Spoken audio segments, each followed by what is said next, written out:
தன்னெஞ்சறிவது பொய்யற்க, பொய்த்த பின் தன்னெஞ்சே தன்னை சுடும்.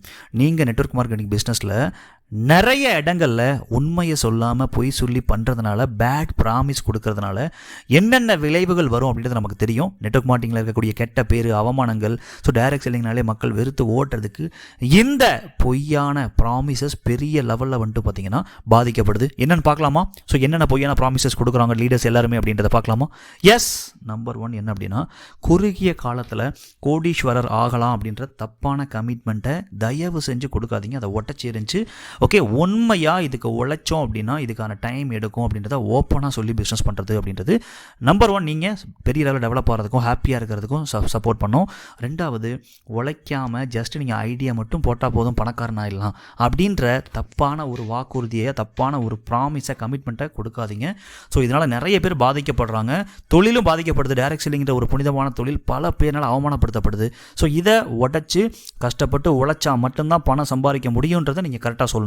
அண்ட் அடுத்த பாயிண்ட் வந்துட்டு பார்த்தீங்கன்னா, 4 பேரை ரெஃபர் பண்ணால் போதும், மற்ற எல்லாத்தையும் நான் பார்த்துக்கிறேன், டீம் பார்த்துக்கோம். தயவு செஞ்சு இதை உடச்செறிஞ்சு ஓகே நீங்கள் வந்துட்டு 4 பேர் ரெஃபர் பண்ணால் மட்டும் பத்தாது. உண்மையிலுமேயே அவங்களுக்கு சொல்லிக் கொடுத்து உருவாக்கி அவங்கள வந்துட்டு பார்த்தீங்கன்னா உருவாக்கினா தான் நமக்கு பணம் வருன்றதை உண்மையை சொல்லணும். அண்ட் பைக், கார் எடுத்தால் தான் அதை பார்த்து நிறைய பேர் வாங்குவாங்கன்ற மிகப்பெரிய பொய்யான வாக்குறுதி. ஓகே, ஸோ உங்களுக்கு தேவைன்னா பைக் வாங்க, வேணும்னா கார் வாங்க. இதை பார்த்து இந்த சதுரங்க வேட்டை படத்தில் வர மாதிரி என் கார் இங்கே நிற்கிது, வெளியே வந்துட்டு பார்த்தீங்கன்னா நான் இங்கே நிற்கிறேன், என்னுடைய கார் வெளியே நிற்கிதுன்ற இந்த தப்பான கமிட்மெண்ட்டை, ஆசையை தூண்டி விடுற வேலையை பண்ணாதீங்க. இதை பார்த்து மக்கள் சலிச்சு போய் அழுத்து போய் சதுரங்க வேட்டையா எம்எல்எம்மா அப்படின்னு சொல்லி உயிரை ஓகே வாங்கக்கூடிய அளவுக்கு நம்மளை வந்துட்டு கேவலமாக பார்ப்பாங்க. இதை ஒட்டச்சேரிஞ்சு உண்மையை சொல்லி உழைச்சோம்னா அதற்கான விளைவு வரும். அதற்கான என்ன விஷயத்தை வேணால் இந்த உலகத்தில் சாதிக்க முடியுன்ற நம்பிக்கையை மட்டும் கொடுங்க, பொய் சொல்லாதீங்க. அண்ட் அப்ளைன்னு சொல்கிறது மட்டும்தான் கரெக்டுன்னு நம்பி பண்ணுன்ற அவசியம் கிடையாது. அப்ளைன்னு சொல்கிறக்கூடிய நல்ல நேர்மையான விஷயங்கள் எடுத்துக்கிட்டு நிறைய அதை விட நம்ம நிறைய கற்றுக்கிட்டு ஓகே வேறு லெவலில் பண்ண முடியுன்ற ஒரு அறிவை வளர்த்துக்கணும்.